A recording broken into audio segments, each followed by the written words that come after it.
Démocrates africains, les amis du Congo-Brazzaville, les amis, tous ceux qui ont l'habitude de nous suivre à travers le monde entier, nous tenons simplement à vous souhaiter une bonne nuit. Et nous sommes ici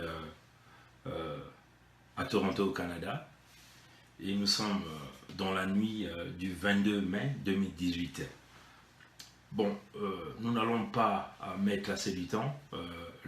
L'objectif de ce direct, c'est d'apporter un recadrage à ce fils de Sassou, qui se croit déjà président de la République. Nous allons simplement porter un recadrage par rapport à son discours qu'il venait de tenir. Mais avant que nous puissions arriver à son discours, nous souhaiterons vous faire passer tout d'abord un message audio.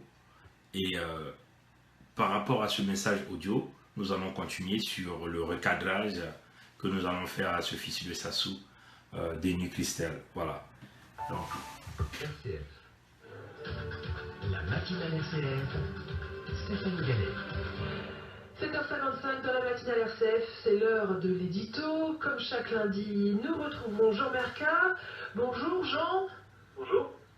Et ce matin, eh bien, vous nous parlez du Congo-Brazzaville. Oui, c'est un pays dont on parle très peu dans les médias. Je vous en parlais car les évêques congolais viennent de lancer ce qui s'apparente à un appel au secours. Nous appelons les églises sœurs du Nord, écrivent-ils, à porter notre message auprès de leurs gouvernements respectifs pour que les fonds détournés au Congo soient restitués aux populations congolaises. Alors rappelons que le Congo est un pays riche, un territoire vaste comme l'Allemagne, des ressources forestières inestimables et un sous-sol riche en minerais, en gaz et en pétrole. Avec toutes ces richesses, les Congolais, qui ne sont que 5 millions, devraient être prospères. Et pourtant, écrivent les évêques, notre pays est incapable de payer les salaires des travailleurs, les pensions des retraités, les bourses des étudiants. Nos hôpitaux sont délabrés. Dans les familles, même le repas unique apparaît de plus en plus comme un privilège. En résumé, un pays riche, une population pauvre. Les spécialistes ont inventé un concept pour désigner cette situation paradoxale. Ils parlent de malédiction des ressources. Bien, je voudrais tordre le cou ici à cette expression. Quand on parle de malédiction, on donne l'impression que des forces surnaturelles s'acharnent sur les pays en pétrole, les riches en pétrole, comme s'il s'agissait d'une fatalité. Or, les responsables de cette tragédie sont parfaitement identifiés. Le premier responsable, bien sûr, c'est Denis Sassou Nguesso. L'homme fort de Brazzaville a conquis le pouvoir il y a bientôt 40 ans. Après 12 ans à la tête de l'État, il avait déjà fait 3000 morts. Écarté à la faveur de la seule véritable élection démocratique qui ait connu le pays, il a reconquis le pouvoir au prix de guerres fratricides entre 97 et 99. On parle de 20 à 100 000 morts. Depuis, Sassou s'accroche à son trône à tout prix. En 2015, la Constitution lui interdit de se représenter. Trop vieux, trop de mandats accumulés, eh bien il passe en force. Il mate les manifestations, il envoie ses troupes semer la terreur dans la région du Poul. Désormais, Sassou se méfie de tout le monde. Derrière les barreaux, ces dernières semaines, on retrouve aussi bien de jeunes militants pro-démocratie que ses alliés d'hier. Mais un tyran, aussi cruel soit-il, ne tient pas sans appui extérieur. Or, qui a financé la reconquête du pouvoir par Sassou à la fin des années 90 ? C'est l'argent d'Elf, devenu Total, avec le soutien de plusieurs grandes banques françaises. Qui a aidé le régime à berner le FMI dans les années 2000 ? C'est encore Total, avec l'aide de la BNP Paribas et d'une kyrielle de paradis fiscaux. Qui, aujourd'hui, s'enorgueillit d'être le premier donateur bilatéral du Congo ? L'Agence française de développement. On ne va pas l'en blâmer, mais si le Congo n'aurait pas besoin d'être aidé si l'argent du pétrole n'était pas volé. La France n'est certes pas seule en cause, mais pour vaincre la soi-disant malédiction du pétrole, ce que demandent les évêques congolais est simple, restituer au peuple congolais les fonds détournés. Eh bien, mal acquis du clan Sassou Nguesso, bien sûr, mais pourquoi pas aussi les profits mal acquis des groupes français. Merci beaucoup Jean Mercat pour cet édito, un édito que l'on peut retrouver sur rcf.fr. Bon, voilà. Démocrates africains, chers amis du monde entier, les démocrates du monde entier, les républicains, ceux qui se combattent en réalité pour des valeurs démocratiques, les valeurs de paix, les libertés, Vous avez là entendu ce petit reportage fait par les amis de CFM Radio. On vous a tout résumé en quelques minutes la situation du Congo-Brazzaville. Mais en réalité, chers amis, pourquoi nous nous sommes connectés ce soir? Nous allons simplement tourner la caméra et vous allez écouter de vous-même ce qui a fait que nous puissions nous connecter cette nuit. Voilà, donc rapidement, sans pourtant retarder, je vais simplement essayer de bouger les enregistrements et voilà. Nous allons simplement tourner la caméra et on va voir ensemble de quoi nous sommes en train de parler. Donc permettez-moi simplement de bien rapprocher l'image et on va essayer de jouer cette vidéo. On va voir ce que ça va nous donner ici là. Allez, voilà, on va se mettre à le jouer. Comme inscrit dans l'une des recommandations de la session inaugurale de Brazzaville, Pointe-Noire, la ville économique du Congo, a vibré au rythme de la conférence participative de l'initiative Le Congo que nous voulons. Ici, entrepreneurs, étudiants, autorités politico-administratives, membres du gouvernement, bref, tous sont venus mettre la main dans la pâte et suivre les thématiques développées, notamment sur la politique de la ville et ses enjeux, la diversification de l'économie, l'entrepreneuriat et l'emploi. Quel Congo voulons-nous? Plus spécifiquement, quel Pointe-Noire voulons-nous? Mettons au travail, soyons tous des acteurs et adoptons des mentalités nouvelles. Ce n'est que par notre engagement véritable que nous bâtirons un Congo nouveau. Loin d'être un parti politique, l'initiative Le Congo que nous voulons se veut d'être un cadre d'échange et de partage pour le développement du Congo. Le Congo que nous voulons ne peut seulement être le pays de nos désirs et de nos rêves. Il faut qu'il soit le pays de notre volonté collective et surtout de nos actions individuelles. Pointe-Noire est la capitale économique du Congo. Ensuite, la ville connaît un taux de chômage élevé chez les jeunes. Et enfin et surtout, malgré les circonstances économiques et sociales actuellement difficiles, la ville de Pointe-Noire a un potentiel de développement inégalé parmi les villes congolaises.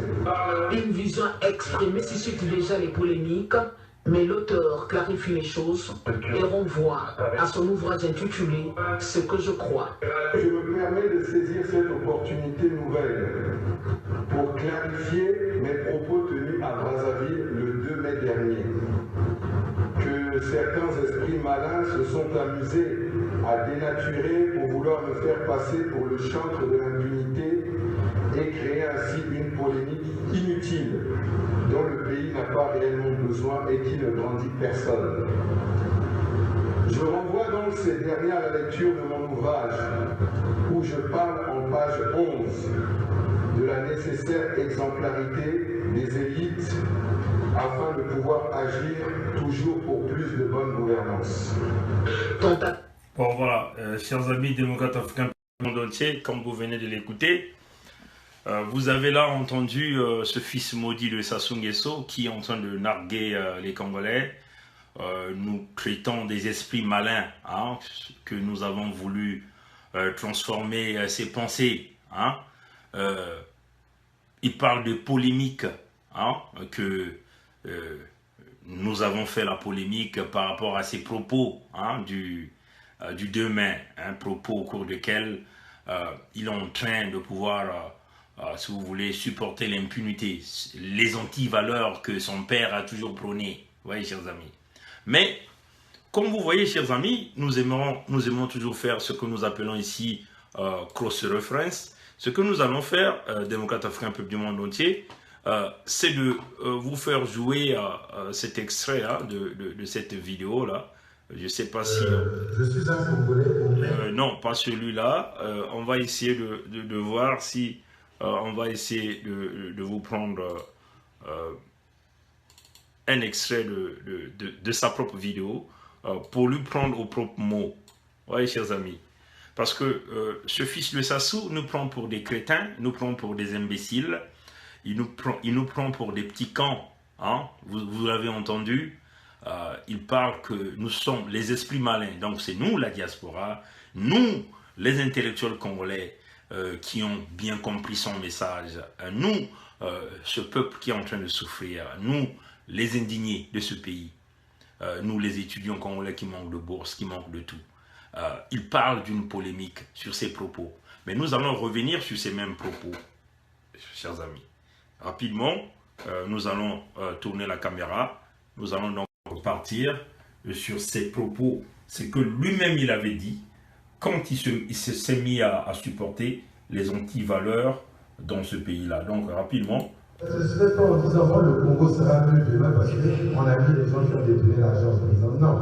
Ma conception est plutôt la suivante. Essayons, à partir de ce que nous constatons, que chacun de nous apporte sa contribution, sa connaissance, son expertise, son savoir-faire, pour que ce qui s'est mal fait hier, en réalité, soit corrigé. Et si nous avons des innovations, mettons-les sur la table et construisons le pays.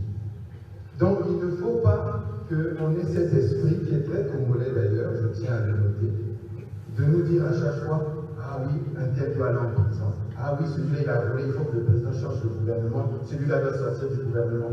On est essentiellement dans des vindictes, je dirais même populaires ou personnelles, appelons ça comme on veut, parce que... Bon voilà, démocrate africain, peuple du monde entier, vous voyez que ce fils de Sassou, c'est simplement un menteur, n'est-ce pas, chers amis?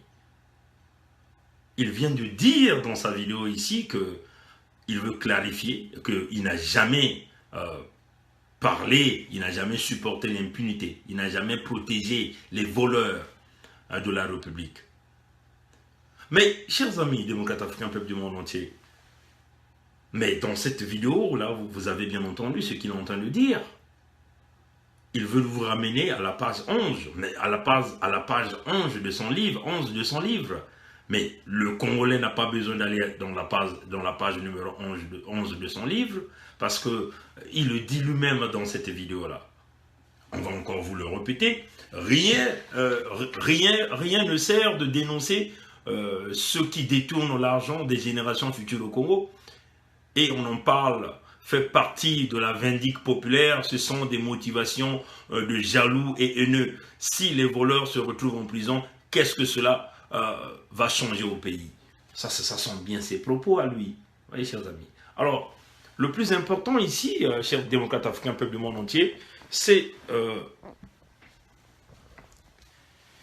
lui répondre convenablement par rapport si vous voyez, par rapport au discours qu'il a prononcé dans la ville de Pointe-Noire, là où on se met à se moquer des jeunes Congolais, des jeunes Pontenégrins.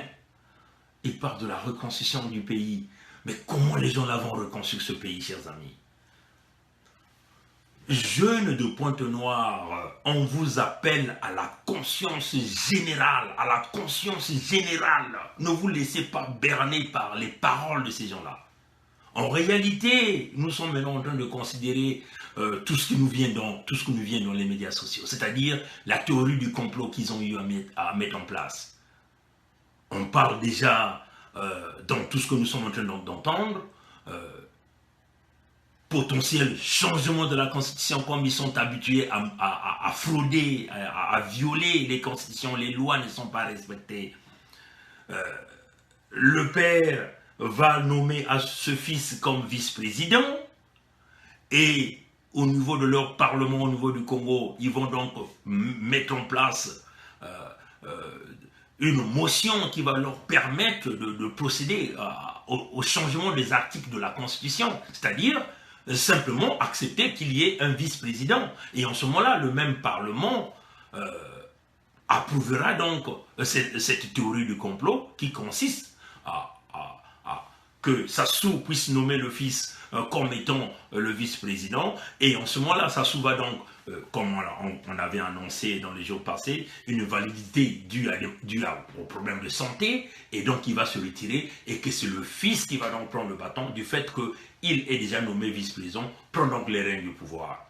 Voilà pourquoi vous voyez, chers amis, il est en train de faire, il est en mode campagne, il passe dans toutes les villes, là, il a été à Brazzaville et à Pointe-Noire. Prochainement, nous ne savons pas. Certainement, ça va être Dolisie, ainsi de suite, chers amis.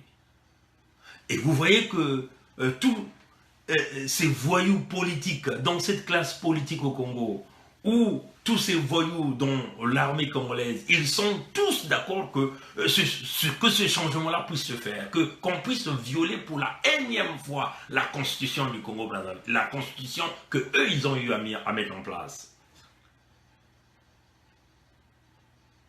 Il vient simplement narguer les jeunes de Pointe-Noire, parler du chômage, mais lesquels qui ont créé ce chômage-là?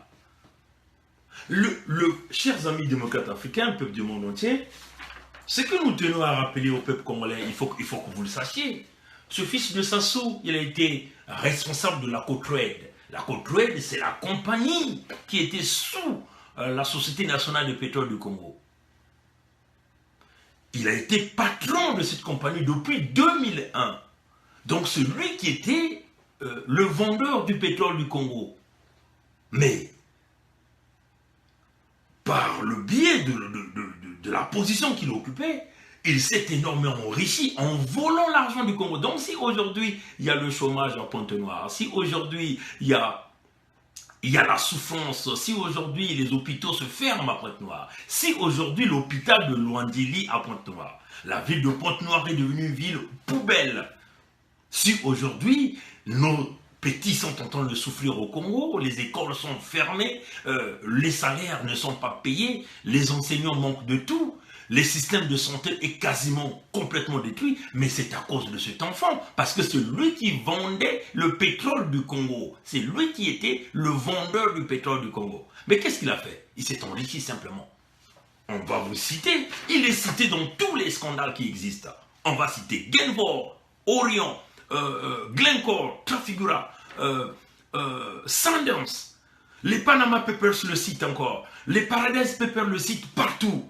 Mais ce fils de Sassou est le numéro 1 du malheur des jeunes Congolais. Alors qu'ils viennent encore à Pointe-Noire pour se moquer, gifler sur les jeunes Congolais qui sont à Pointe-Noire. Alors, ça nous donne, ça nous pousse à beaucoup réfléchir. Vous voyez que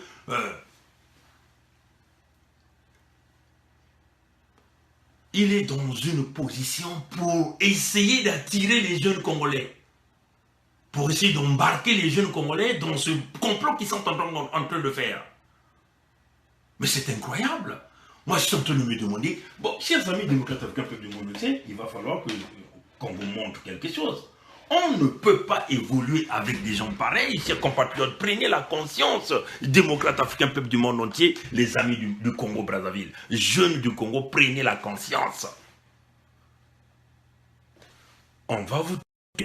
Regardez-moi un peu la liste là. Voici la liste des Congolais ayant directement et indirectement des comptes offshore. Les comptes offshore sont simplement de l'argent du Congo qui a été volé. Denis Christel, en tant que patron de la Côte-Oued, donc le vendeur du pétrole congolais, il s'est enrichi. Il a volé tout l'argent du Congo. La souffrance du peuple congolais aujourd'hui est due à ce fils-là. Aussi nommé comme responsable de la vente au niveau des produits pétroliers, même du raffinage, des produits de raffinage, il était incapable de pouvoir, si vous voulez, ravitailler le Congo en produits de carburant, en produits pétroliers. Que ce soit du gaz, que ce soit du carburant. Quasiment impossible. Il a volé tout l'argent du Congo. Et aujourd'hui, le même veut venir vous présenter. Il se présente comme étant le prochain président du Congo. Mais écoutez, mon Dieu, jeune Congolais, et la conscience. On va vous le dire rapidement. Regardez ce que cet homme, ce que ce monsieur a volé. Denis Christel Sassou. Dans une banque quelconque à Andorre, en Espagne, il détient l'argent du Congo, ce qui a été répertorié. 825 millions d'euros. Vous le voyez là, chers amis démocrates africains, peuple du monde entier, on vous le montre là. 825 millions d'euros. Jeskin Bank Gibraltar Limited. 400 millions d'euros. Et EFG Bank Gibraltar. 150 millions d'euros. Fideli Bank, les îles Caïmans, 600 millions de dollars. Kenvest Bank and Trust Limited, les îles Caïmans, 60 millions de dollars. Arab African International Bank Dubaï, 460 millions de dollars. On peut encore descendre, chers amis. Vous voyez, Bank of Sharjah, Dubaï, 48 millions de dollars. Malayan Bank, Singapour, 70 millions de dollars, chers amis. Excusez-moi, Bank of China Limited, Hong Kong, 340 millions de dollars. Mauritius Commercial Bank Limited, 8 millions de dollars. Vous voyez, chers amis. Bon, maintenant, ça c'est seulement le fils de Sassou, chers amis démocrates africains, peuple du monde entier.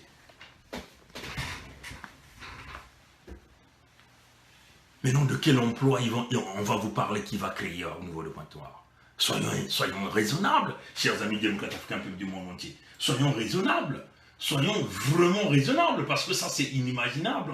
On ne peut pas se mettre à vous duper jusqu'à ce point, chers amis démocrates africains, peuple du monde entier. On ne peut pas. On va encore vous montrer un autre exemple de la situation actuelle du Congo. Pendant que vous avez ce monde, on gérait ce pays pendant plusieurs années. Encore un autre exemple. Regardez la situation générale du Congo. Si vous voyez, le ministre de la Défense, Mbossi, le ministre de l'Intérieur, Mbossi, le ministre des Finances, Mbossi, le ministre des Affaires étrangères, Mbossi, le ministre des Mines et de la Géologie, Mbossi, chef d'état-major, Mbossi, 99% des chefs de corps militaires sont Mbossi, des DG de la police, Mbossi, le DG de la gendarmerie, Mbossi, 90% des chefs de zone militaire sont Mbossi. Sur les 27 généraux, il y a 21 Mbossi. 90% des directeurs de cabinet de ministres sont tous des Mbossi. Alors, chers amis, du PDG de la SNPC Mbossi et 90% du personnel sont tous Mbossi. PDG de douane Mbossi, PDG des impôts Mbossi, PDG de la SNE, tous Mbossi. DG du port de Pointe-Noire Mbossi, DG du port de Brazzaville Mbossi.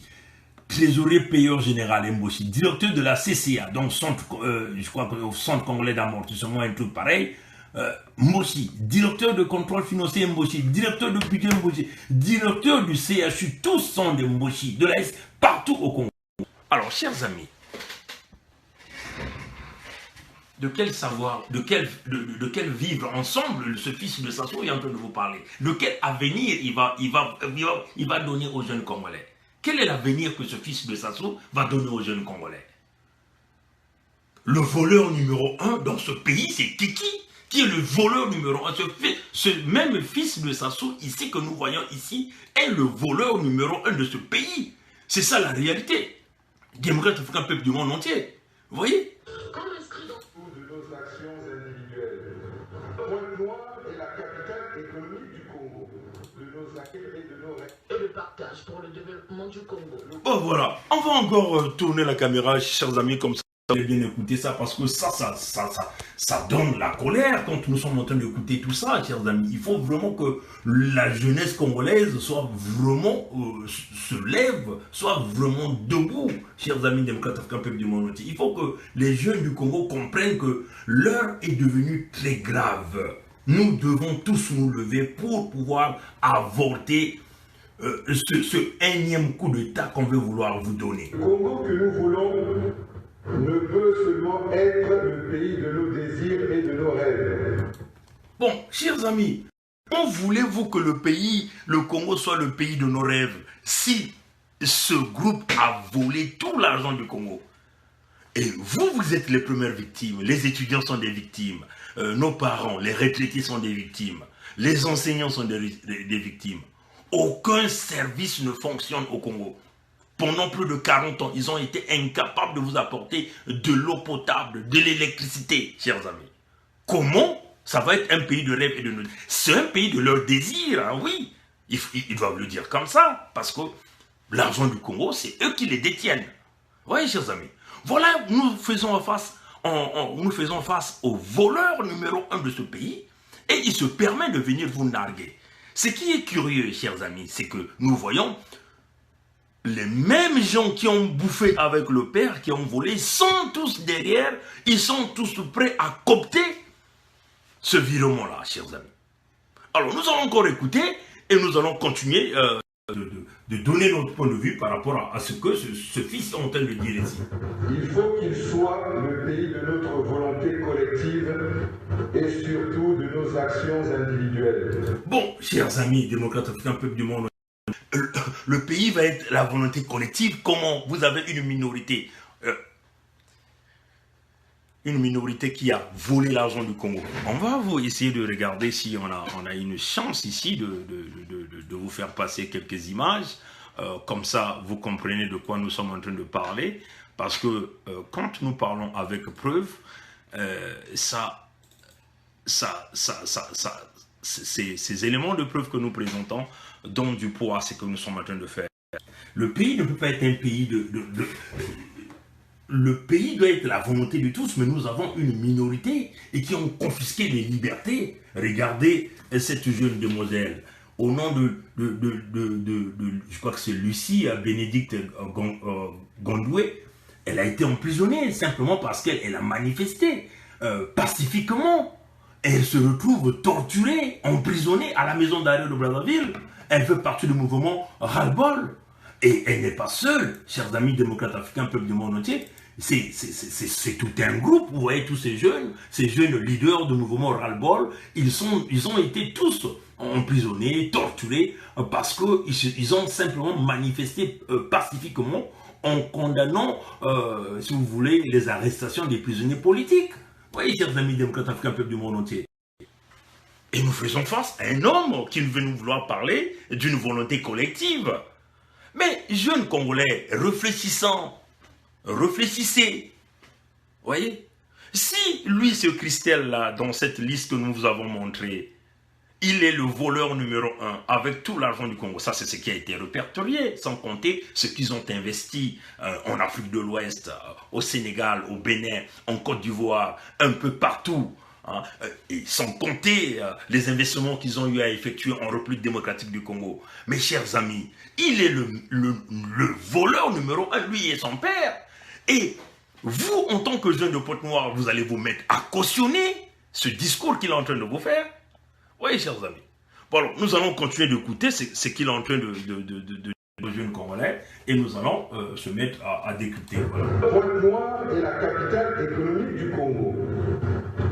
Ensuite, la ville connaît un taux de chômage élevé chez les jeunes. Mais ça, c'est une gifle sur les jeunes de Pointe-Noire, même tous les jeunes du Congo. La ville connaît le chômage, mais il faut demander à ce Christelle-là. Il a été, depuis 2001, le vendeur de pétrole congolais. Et jusqu'à ce jour, il y a quelques mois seulement qu'il venait de laisser cette position.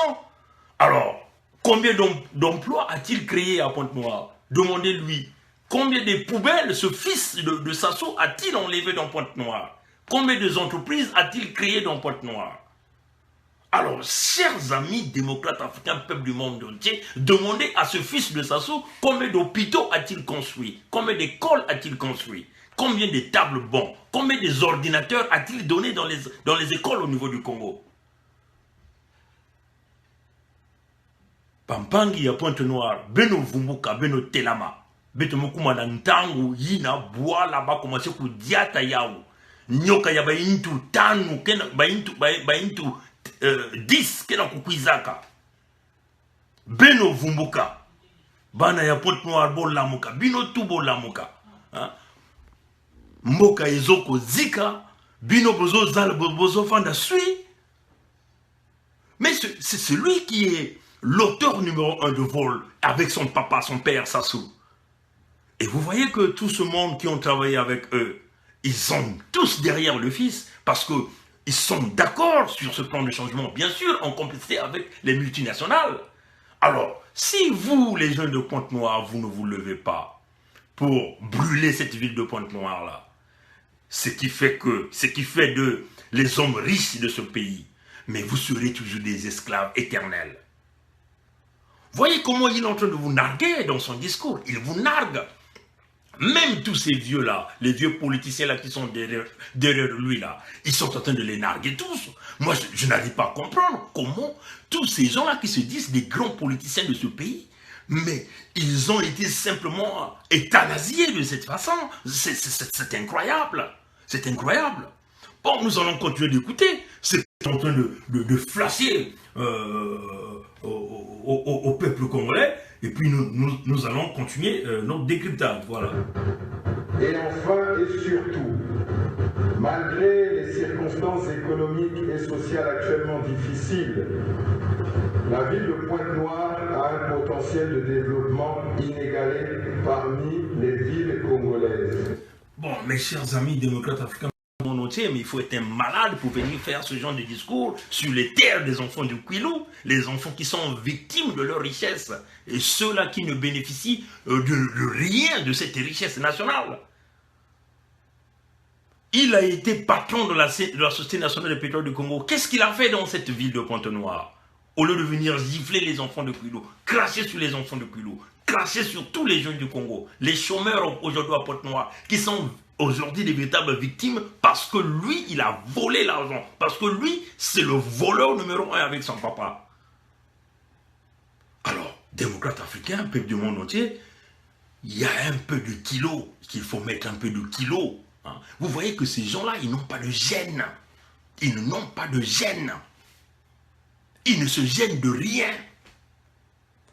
Parce qu'ils savent que ils doivent contrôler tout ce monde par l'argent de la corruption.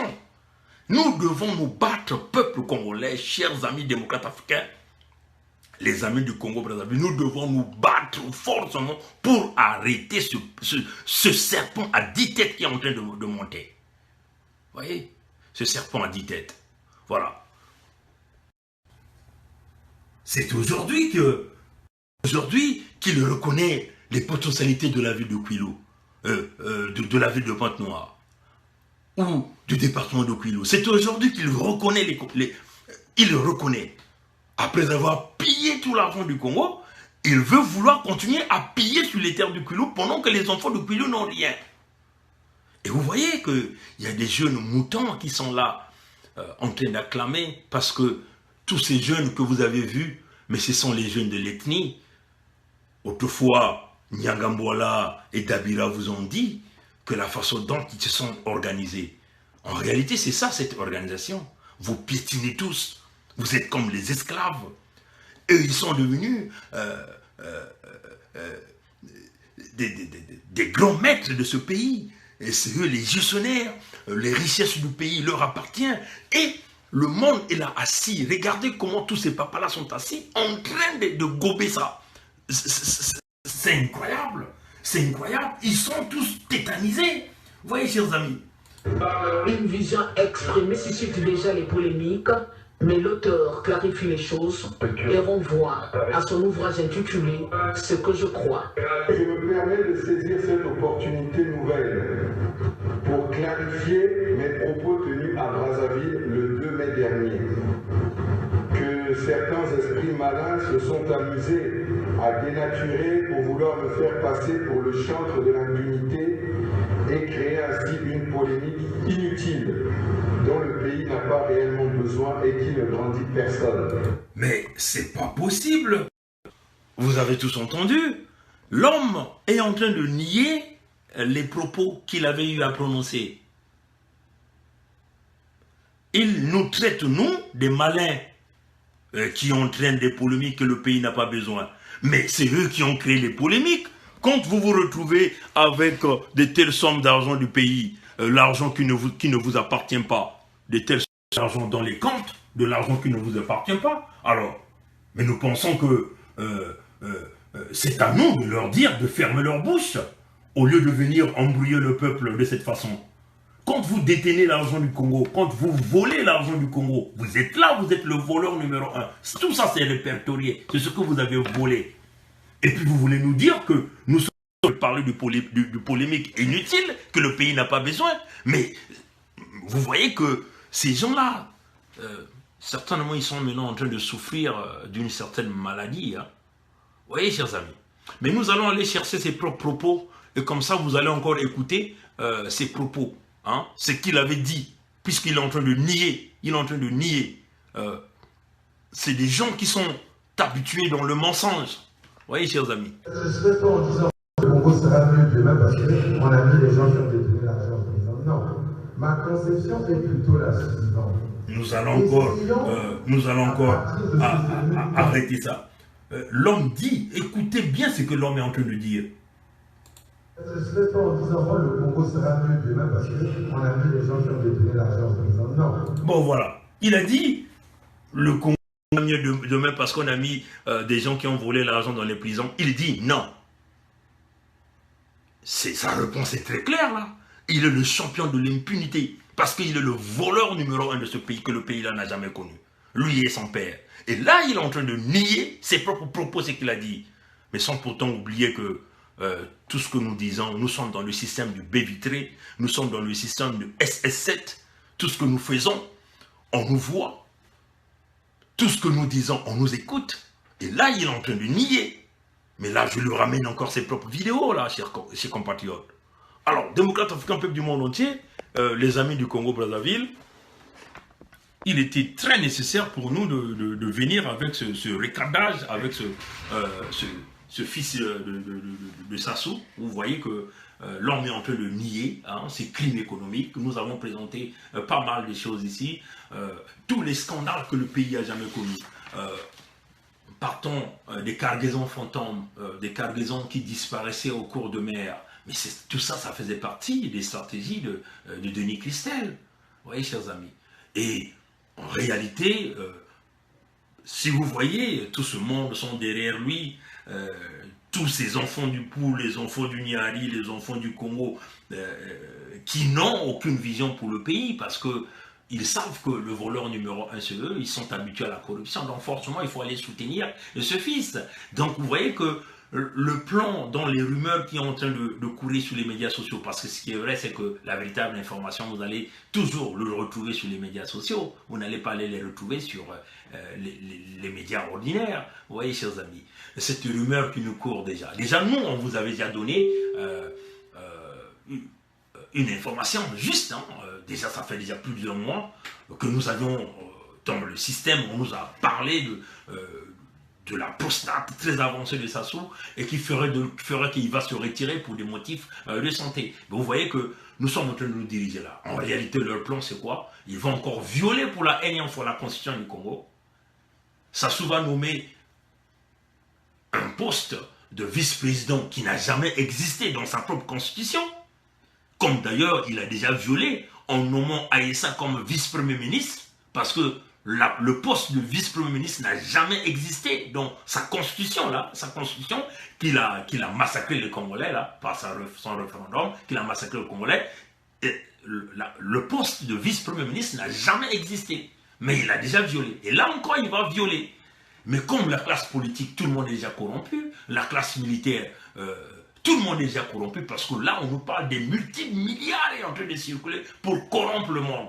Et donc, vous voyez que dans les jours qui vont venir, le Parlement de la Gestapo va se réunir. Ils vont donc accepter qu'on puisse ouvrir sa constitution et mettre en place le poste de vice-président. Et c'est le fils qui va nommer vice-président. Et donc, Sassou se retire pour des problèmes de santé. Et lui se positionne. Et lui, voilà, il demeure là président. Et puis, il doit faire semblant d'organiser semblant d'élection en 2021, et il va se cantonner, et puis c'est parti. Alors, si les jeunes de Pointe-Noire ne se lèvent pas pour mettre Pointe-Noire en ébullition, mais leur coup va réussir. Parce que les multinationales, Total et Eni, sont bien d'accord pour les appuyer dans ce projet. Mais si vous mettez la ville de Pointe-Noire en ébullition, chers amis, on vous le dit, pas seulement même la ville de Pointe-Noire, toutes les villes du pays, vous le mettez en ébullition, leur plan va s'avorter. C'est ça la réalité. Mais si vous continuez d'avoir peur, restez cantonnés dans les maisons, croyant que l'aide viendra du ciel, on vous le dit, le Dieu est le Dieu le plus puissant et le plus fort. Et plus qu'eux, ils ont les armes, ils sont les plus forts. Mais si vous ne vous décidez pas de les affronter, alors, en ce moment-là, vous êtes en train de prier un Dieu mort. Mais vous savez, nous sommes sur la terre des humains, il faut se battre pour sa liberté. Et si vous pensez que vous allez continuer à avoir peur, rester dans les maisons, et ce monde-là va continuer à vous... Imaginez ce fils-là, président du Congo. On vous avait déjà dit, nous connaissons le plan du fils. Il va s'attaquer même dans sa propre famille. Il va les couper les têtes comme il n'y en a pas.